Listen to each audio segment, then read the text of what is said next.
कधी कधी आपण मनात विचार करतो की आपण लोकांसाठी एवढं सगळं करून सुद्धा लोक आपल्यासोबत वाईट का होतात. थोडं लक्षपूर्वक ऐका, सांगतो तुम्हाला.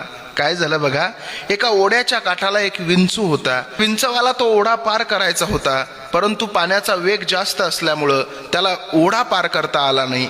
त्याच ओढ्याच्या बाजूला एक बेडक बसलेला होता. त्या बेडक्याला या विंचवानं सांगितलं, अरे दादा, मला या ओढ्यापासून पलीकडे जायचं आहे, परंतु मला जाता येत नाही. एक काम करशील का, मला या ओढ्याच्या पलीकडे जाण्यासाठी मदत करशील का.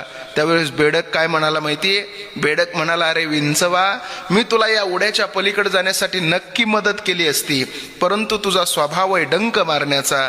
तू मला डंक मारलोस तर मी मरून जाईल. त्यावेळेस विंचू म्हणायला लागला, अरे बेडका, मी कसा तुला डंक मारल. ओढ्याच्या पलीकडे जात असताना मी जर तुला मध्येच डंक मारला तर तू बुडशील, पण तुझ्यासोबत मला